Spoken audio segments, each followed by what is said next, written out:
We are going to view and comment on all posting that I made on the channel to evaluate doubt and determination and the impact it has on mental health challenges. Let me show you an infographic. Let me see if it should coming on right now. There you go. You could follow some of the topics that we're going to be discussing by looking at the infographic. Usually go in a clockwise manner. Let's continue. Most people think that the moment you hit rock bottom is a moment of failure. The moment you hit rock bottom is a moment of doubt. It's a moment of loss. And it's a moment you feel buried, which is the end of the story. You should not feel that way. They seek a crack in the mental armor and assume that they are broken. Just because they feel, like I stated above, they think they are broken. But if I told you that by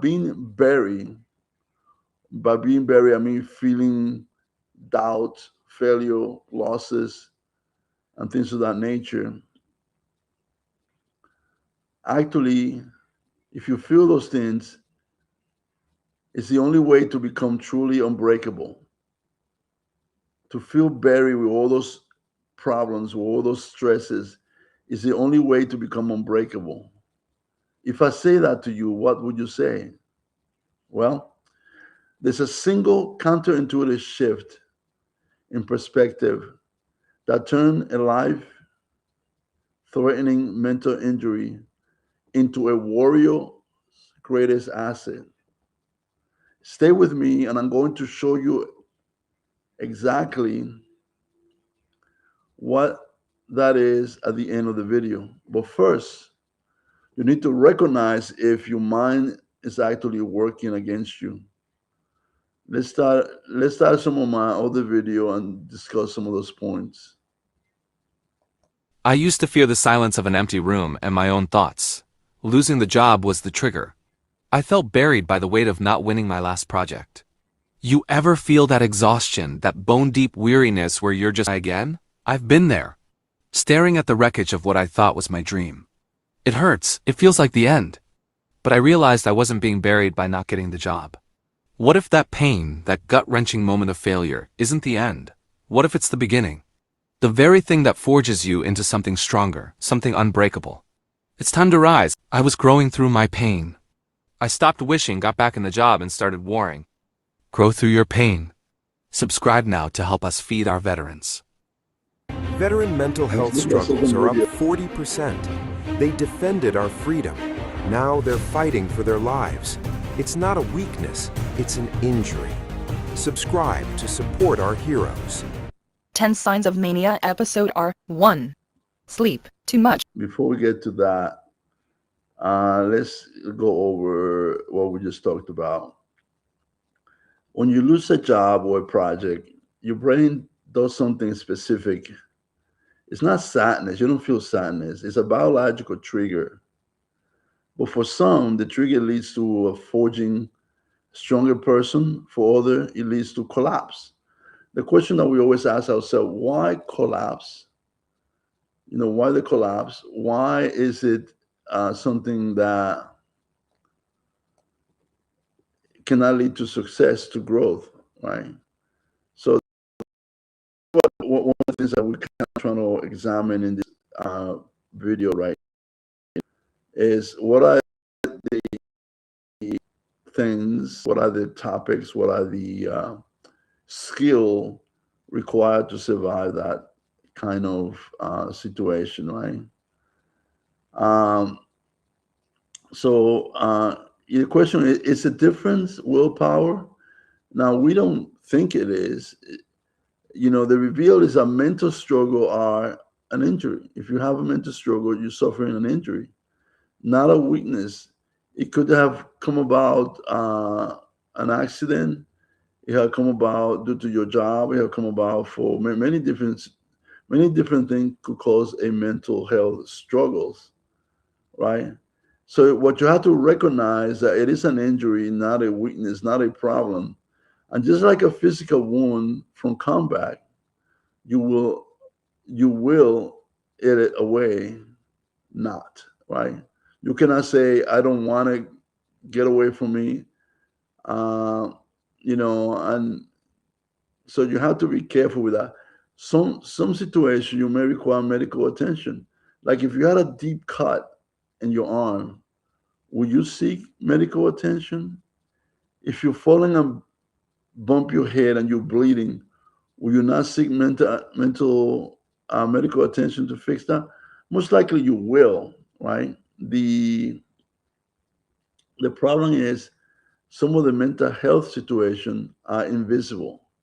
You cannot see it, and therefore the issue there becomes like, how do you treat it? One of the basic problems is that the person that have the problem or the issue or the concern, the mental concern, they don't think that they are ill. They don't seek medical attention. So you have to be careful. You treat mental health as an injury to the soul that requires specific type of rebuilding. You have to rebuild yourself, right? So let's continue on and we'll come back to some of the discussion we have in here.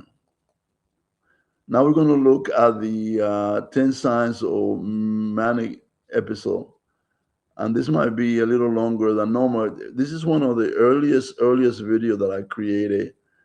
And we didn't have the tools that we have right now to kind of synthesize voices, to synthesize my voice. This is going to sound purely mechanical. But the point is not so much the way it sounds, but the words that are being portrayed. So hopefully this is a review of an article. As if you look under the description, you get the citation there. Let's go on and do this. Just remember, this is not medical advice. I'm just reviewing a book for information purposes.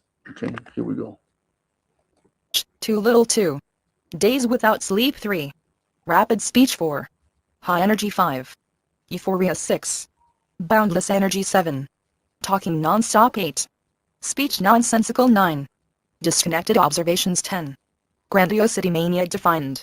Mania is a state of. So basically, I just went through different stages or different stages of manic, or if you will, or signs, basically, sign that you may have the condition. Doesn't necessarily mean you have it, and this is not it's not scheduled to be a diagnosis of any illness.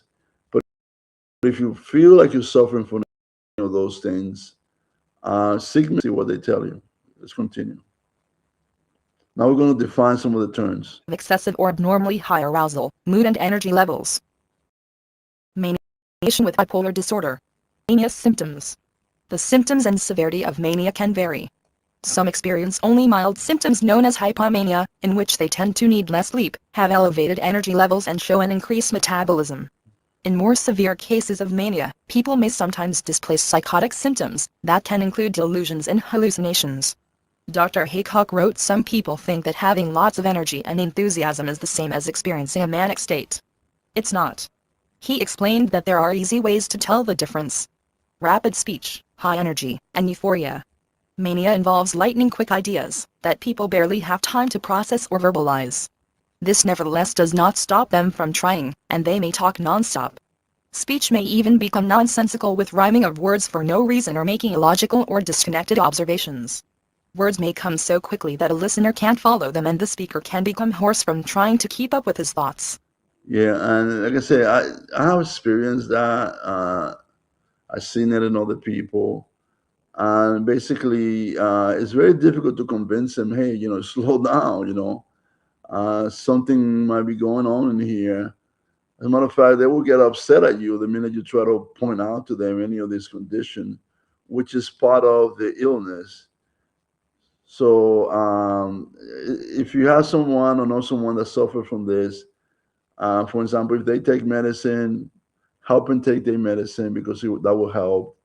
If they don't have medical attention, help them seek medical attention. There's a lot of help out there, because that's what's really going to make sure that they get well in the future. Boundless energy. Another common symptom is seemingly boundless energy. Someone experiencing mania might go for days without sleep. They may exhibit a childlike blend of fascination and impatience toward different activities or people. Like a child quickly engaged, and just as quickly bored, someone in a manic phase often flits from one pursuit to the next, from one unrealistic plan to another one. Mania can be characterized by a strong sense of euphoria, but this euphoria can switch to anger or hostility very quickly. Someone who seems deliriously happy one moment can become irritated in an instant, for example. Manic thinking, manic psychosis. Manic episodes also may involve grandiosity, resulting in the belief that you are much more accomplished, brilliant, talented, inventive, and beautiful than you. So if you're looking at the infographic, as the middle purple like color there, it kind of gives you the different symptoms that we're speaking of here. So you could look at them and make a determination. Um, if you know someone that suffer from one, two, or three of those, or any of those symptoms, doesn't necessarily mean that they are suffering from a manic episode, but they could, especially if they have a history of that. So basically, just be aware. And if it's a family member, you just kind of try to be understanding that that could potentially happen to them. Basically, you have to be aware on how to help them. So that's something that you have to do. And, even though they don't want your help, and you have to just be careful how you portray the information, and you can basically try to help them, because the stage that they are in, they may not be able to help themselves. So hopefully this is very helpful to you. Let's get back to the discussion. You really are. The slightest accomplishment can be elevated to an outlandish degree. A routine task such as taking out the trash, for example, might be described as profound an experience as curing cancer. You may develop an unrealistically high level of self-confidence and dangerous optimism. In your eyes, you may become great and believe nothing bad could happen to you. Insight and self-reflection.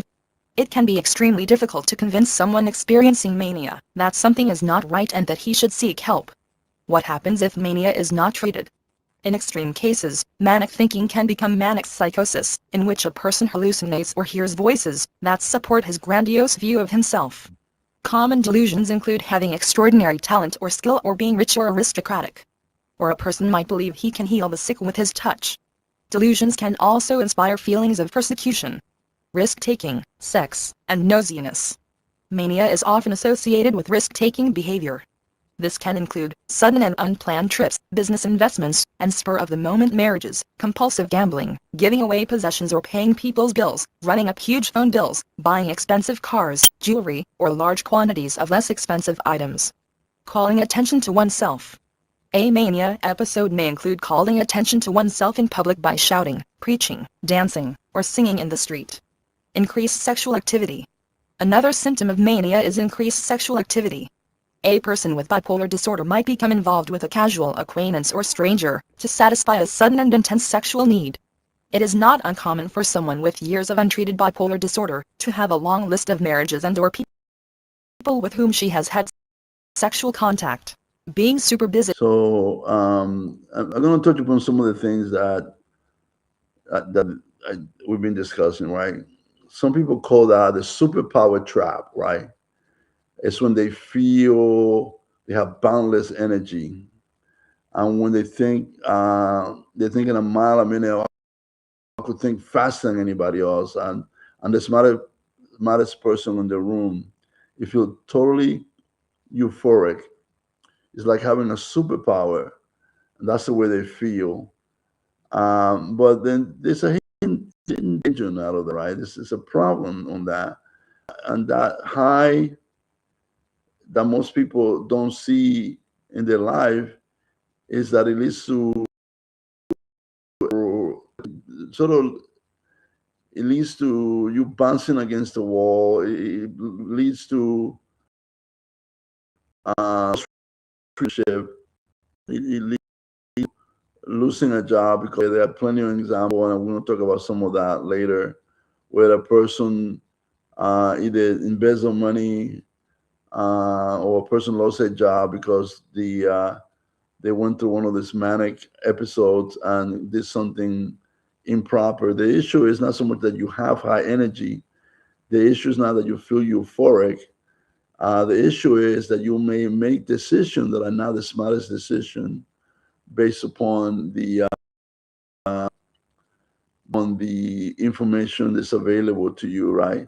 You may make bad decisions, as a matter of fact, and that's what the problem is. And those decisions might lead to you being put in jail, for example, to you hurting, and God forbid, hurting other person, right? So just think about that balanced energy that they have is not just passion. It is something as symptoms of manic episode. The person does not recognize the sign like rapid speech, grandiose thinking, I am better than anybody else, and a high, all those things will lead to a cliff that they may not be able to recover.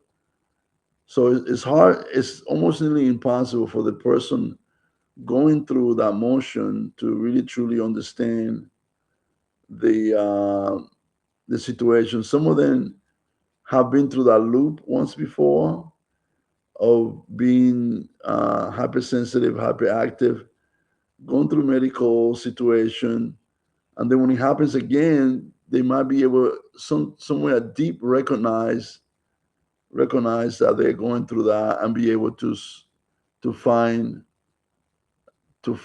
their situation, right?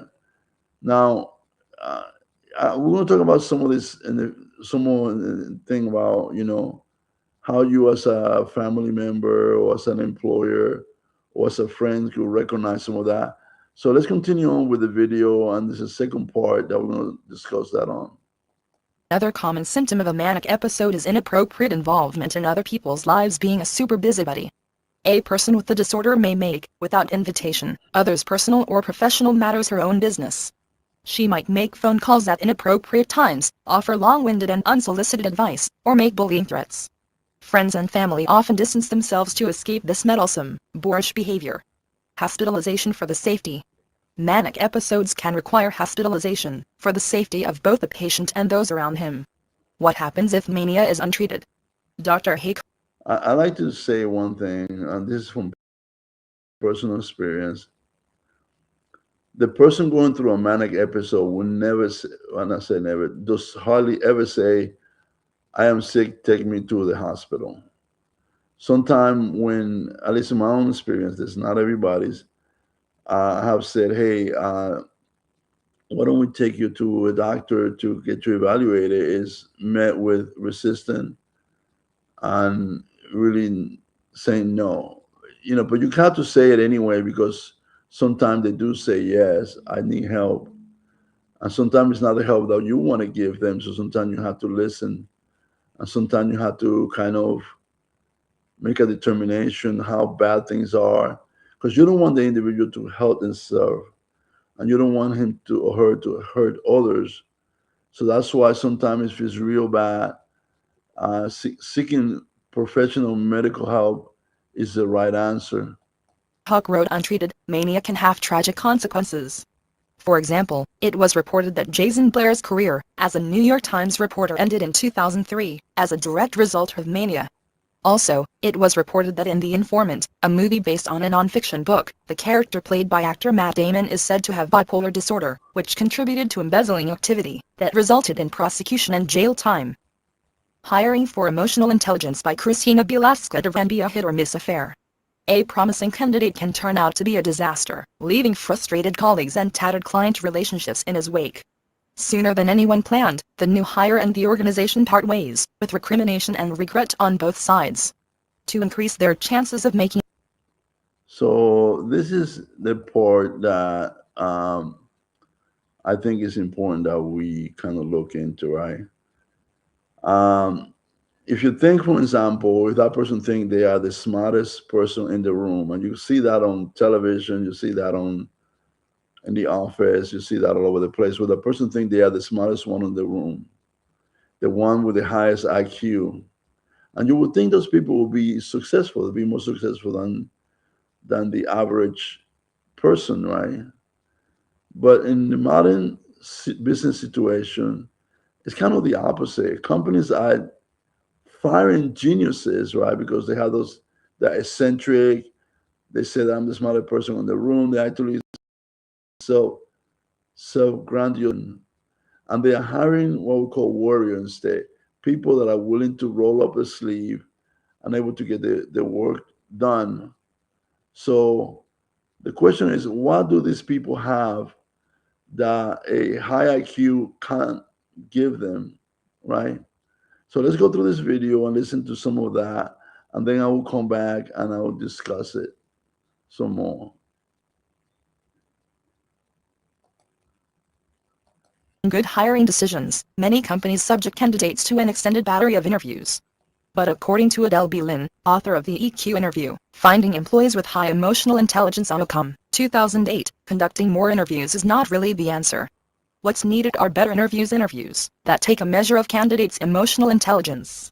Emotional intelligence (EQ) for short dash accounts for anywhere from 24% to 69% of performance success, says Lin. Some positions require more emotional intelligence than others, but there are very few jobs in which a solid level of EQ does not confer advantage. For managers it is crucial, as it is for anyone who needs to be adept at the give.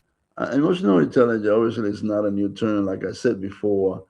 These are videos that I did a couple of years back, and actually I'm trying to see how relevant the information is as it relates to today, and try to readdress the situation of mental health.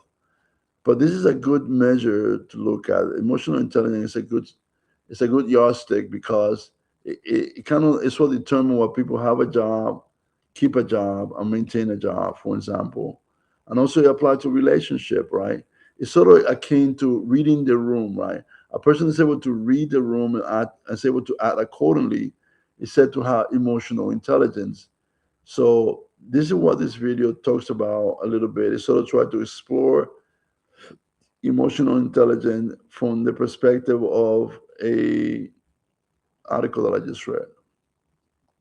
And take of working as part of a creative, dynamic team. After all, what does it matter if a software engineer is ferociously hardworking, if he alienates his peers? Says Lin, also founder of the Adele Lin leadership group Bell Vernon, PA. What's the benefit of deep marketing expertise if a manager can't recognize how her behavior demoralizes her direct reports and drives half of them to look for other jobs? There are multiple aspects to emotional intelligence, but homing in on these three in the interview process will go a long way toward identifying candidates with high EQ and eliminating those likely to destroy more value than they create. 1. Self-awareness and self-regulation. The candidate understands the needs and wishes that drive him and how they affect his behavior. He regulates his emotions so that any fear, anger, or anxiety he experiences doesn't spread to his colleagues or make him lose control. 2. Reading others and recognizing the impact of his behavior on them. The candidate has well-developed emotional and social radar and can sense how his words and actions influence his colleagues. The ability to learn from mistakes. He can acknowledge his mistakes, reflect critically upon them, and learn from them. What follows are guidelines for questions to ask and answers to listen for in interviews. The advice here is also pertinent to managers who need to interview colleagues outside their units to decide whether to appoint them to cross-functional teams. 1. Self-awareness and self-regulation. Anyone working in an organization needs to recognize his moods, his emotions, and the deeper emotional needs that drive him and how they shape his That's what behavior. I was talking about, reading the self-awareness and self-regulation, right? Be aware of what's going on and regulate your behavior accordingly. You could be extremely happy, but if everyone in the room is, I don't know, I feel scared maybe or serious or surprised, that may not be the right emotion to be expressing. So that's what you're saying. Reading the room and acting accordingly is really the right thing to do. Generally, people are competent at labeling their moods. I'm in a good, bad, restless, mellow mood, and emotions. I'm happy, sad, angry, anxious, but fewer can articulate the strong emotional desires that shape much of their behavior and identity, such as a longing for validation, a hunger for power and status, a strong need to be liked. This is the case for Ian, a manager in a mid-sized specialty consumer products company. Ian places a high premium on always being right, but is unaware of this need and how it makes him arrogant, defensive, and cautious in turn. When a project falters or client is unhappy, Ian is unable to work with his direct reports, his boss, and his coworkers to reach a common understanding of the problem. Instead, he focuses on demonstrating his blamelessness for it, not very helpful, when what's needed is a solution. In addition to understanding her emotions, emotionally intelligent person able to regulate them and control her behavior. When anxious or fearful, she is self-aware enough to recognize that she tends to broadcast these emotions non-verbally, allowing her into projecting calm optimism. When angry, she has the self-control not to rage at her cohorts. To assess candidate's self-awareness and ability to self-regulate, ask these questions, which, like the other questions in this article, are adapted from Lynn's book The EQ Interview. Can you tell me mood affect her either negatively or positively? Tell me about a conflict you had with your characters. How did it start and how it resolved? Yeah, and some of these Q&A are kind of important, but one of the key points that they made here, which I think is important, is that could be verbal or could be non-verbal. See here, they are cases expressing different stage your feelings. If you say I'm happy, but you have a very tired or shy or guilty look in your face, that is most likely the way the information is going to be received. So it's not only the verbal cues, but it's also the physical cue that your body is giving out. A manager has to maintain a productive, positive tone even when she's anxious about a business threat. How have you been able to do this in previous positions? Reading others and recognizing the impact of his behavior on them, because so much of a manager's work is accomplished with and through others. The ability to read other people, to pick up their emotions, and discern their opinions can spell the difference between success and failure. Managers also need to recognize how their behavior influences that of others.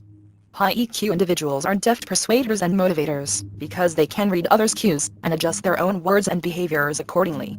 To assess a candidate level in this aspect, emotional intelligence, and such as did or said something that had a negative impact on a customer, peer, or direct report. How did you know the impact was negative? Have you ever been in a business situation where you thought you needed to adjust your behavior? How did you know and what did you do? In one interview Lynn participated in, the candidate gave a few examples of when he had a negative impact on someone, but in each case, he said someone called him aside and told him where he fell short. He didn't seem able to recognize these things on his own. In contrast, says So I know that some employer have it's called peer-to-peer evaluation, that other peers are able to make comments to you privately to help you improve your performance. That it's very hard to get criticism from, especially your friends or co-worker. But if you do get some feedback, most likely you'll be upset when you get it, but then you can notice, okay, maybe I should stop doing that. And sometimes, particularly in my case, I try to see how other people are reacting to what I'm saying or doing, and then try to internalize their response. If the response is what I'm looking for, then I think I'm doing the right thing. But sometimes I get responses that are kind of confusing, that are kind of different than what I was expecting. In that case, sometimes I go to a coworker that was in the meeting and say, hey, this situation occurred.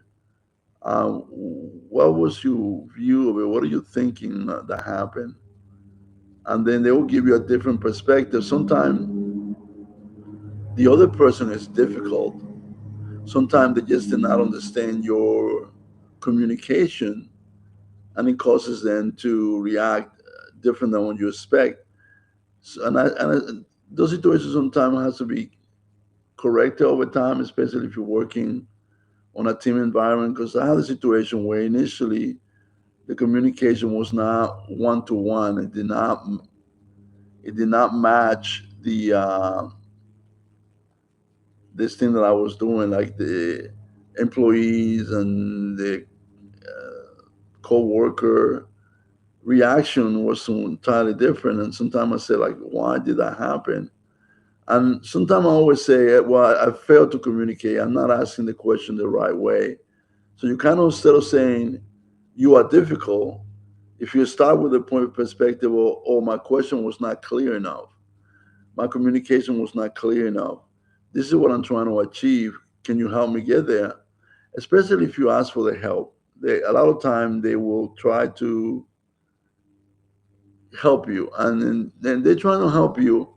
They will either will get more information that allows you and that person to change their behavior and allow for a smoother communication between the two individuals. And sometimes at the end of the day, that's what you want to do. If you have good communication, a lot of the issues will potentially go away. So let's continue on. Lin, another candidate for the same position, pointed to very specific examples of when he was able to read another's body language and behavior that indicated that something was wrong. The second candidate landed the job.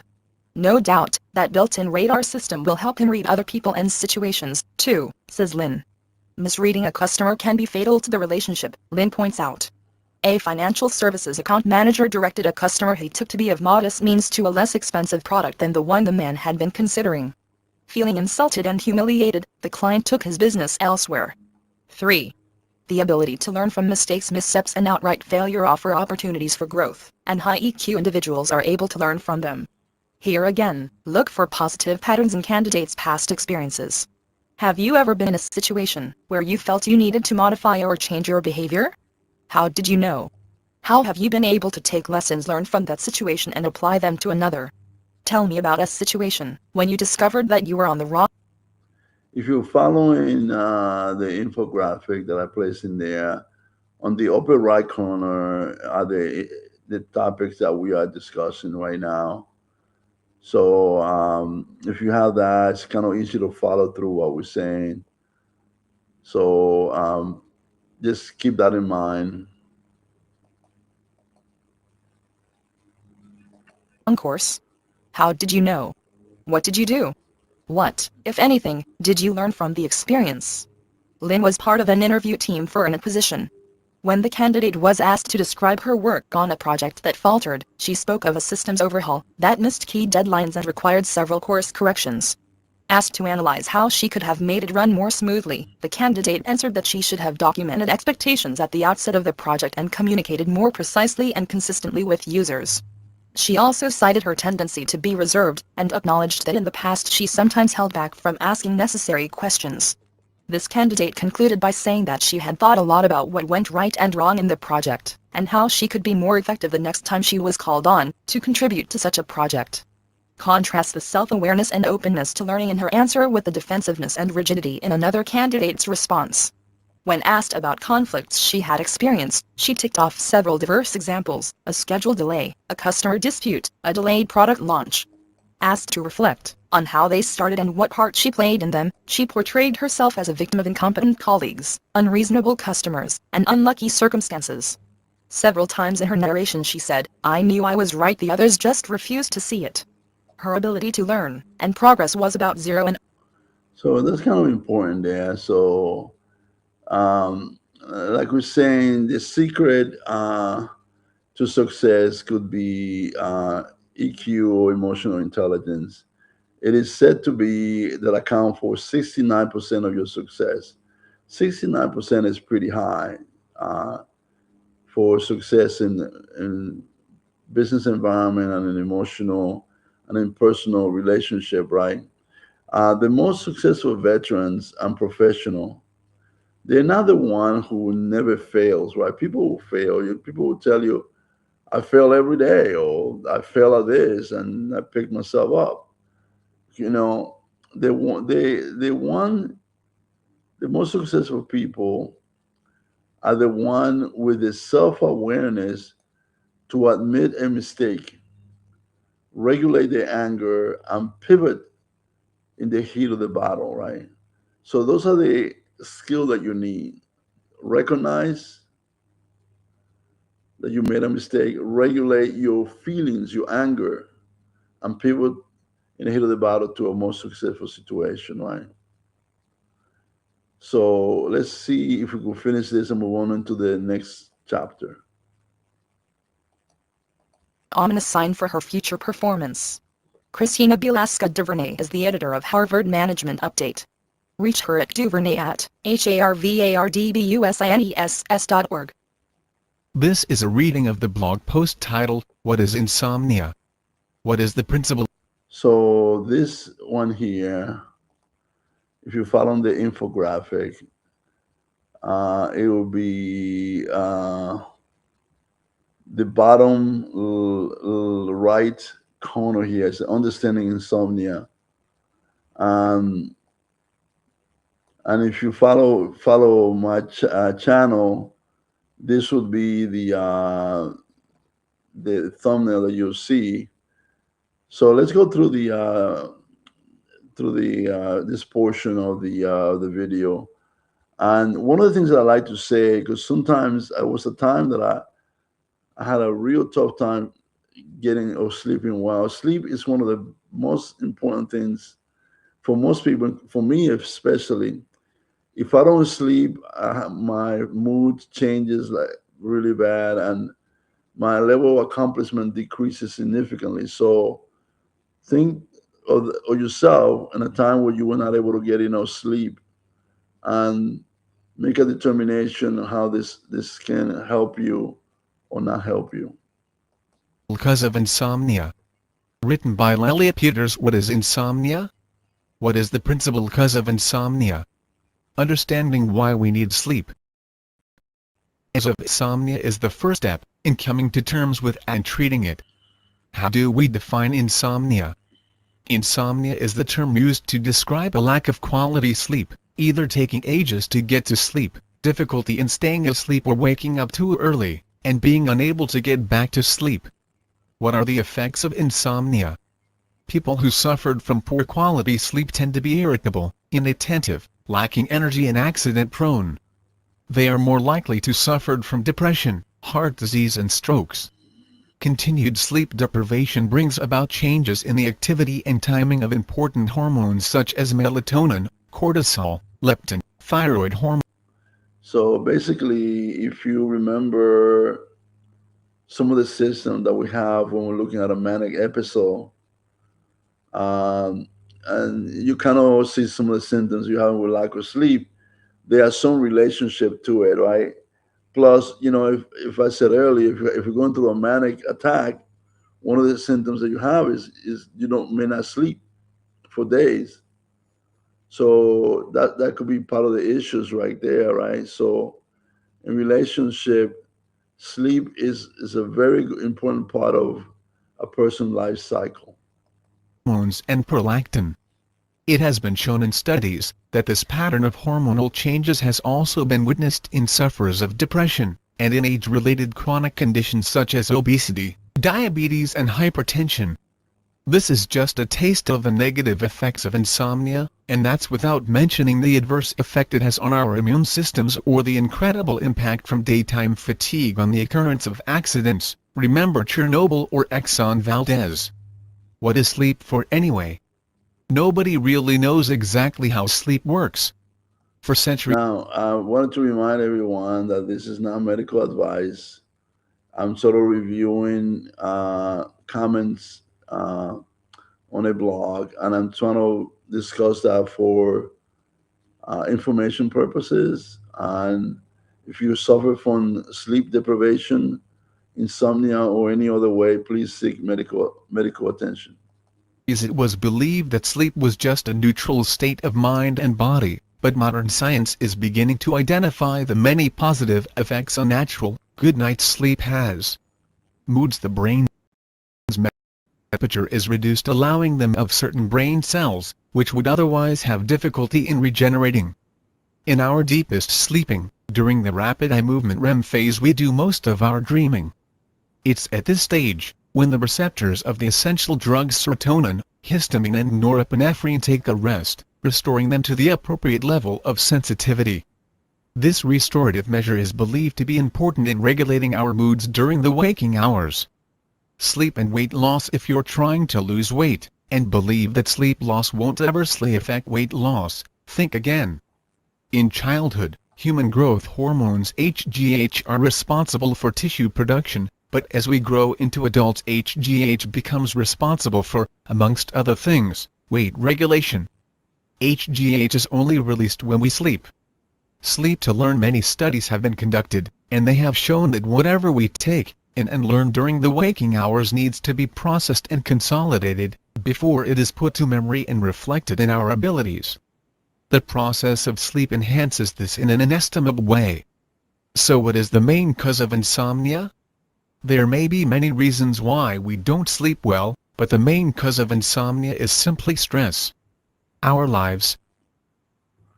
So I was speaking with someone today, telling me I was under stress, and I understood it because I was on extreme stress recently too, and I felt like I couldn't fall asleep or anything of that nature. So stress is something that causes you, causes me for a fact not to get enough sleep. So it has happened to other people that I know. So, but it's inevitable. You cannot avoid stress. You have good stress and you have bad stress. You cannot avoid it. It's always there. So you have to just understand what you're going through and be able to overcome that. Like that of any other organism, are kept for the most part at an optimum state of balance. Our hormonal secretions, fluid levels, temperature and so on are kept in balance so that the mind and body can perform at its peak. The flight or fight response, when being confronted by a predator, is the most common example of a stress response, but it can also be triggered by much less profound events such as crowding, noise or darkness.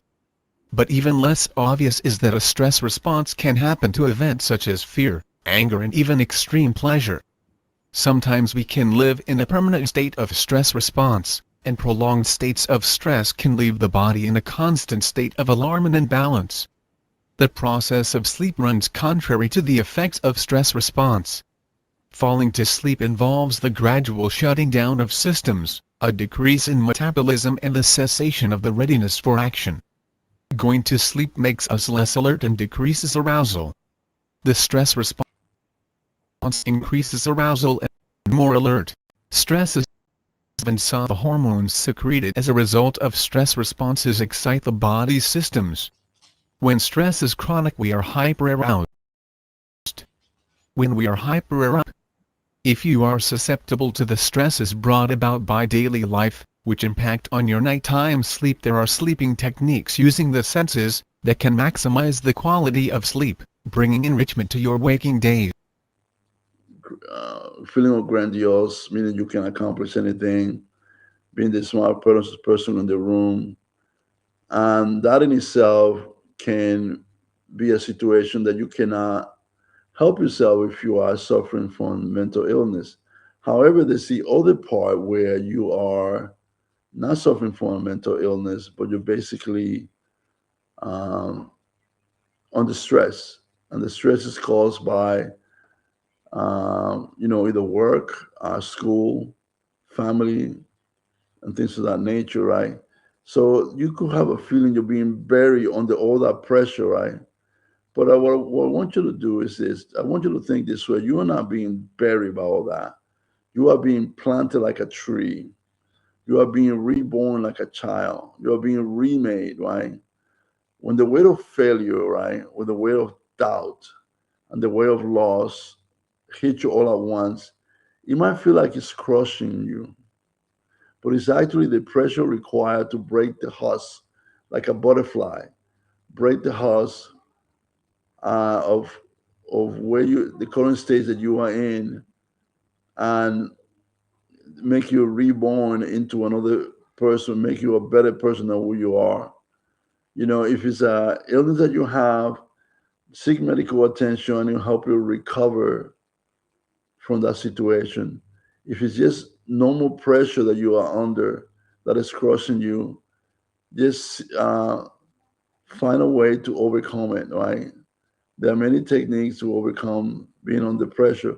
Sometimes it's just getting things done so that it's required. Sometimes it's just time, right? But one is you have a determination to rise, right? And that doesn't come from ignoring the pain. Do not ignore the pain. Do not ignore the stress. It's coming from growing through it. Grow through your stress. Go through your pain. Pain is good. Stress is good.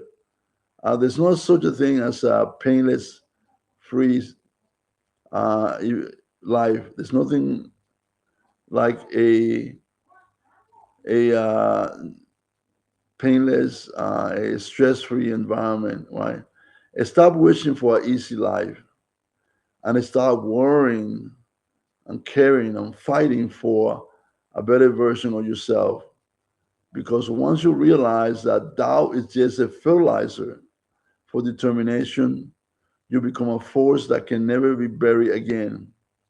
Now we got to the end of my discussion, but I wanted to ask you to subscribe to help us feed our veterans. At our channel, every view, every share transform transform into a digital energy. It transforms into digital physical resources. That single click that you made will put dinner on a veteran's table. The mission continues. After this, watch my next video on the dark YouTube psychology that keep you addicted because he explained the logic shift storytelling technique to stop viewer from scrolling. Now, one caution here, please consult a qualified medical professional before making any decisions based on the information presented on this video. The content is provided for general informational and discussion purposes only and is not intended to constitute medical advice, diagnosis, or treatment. See you in the next video. The mission continues.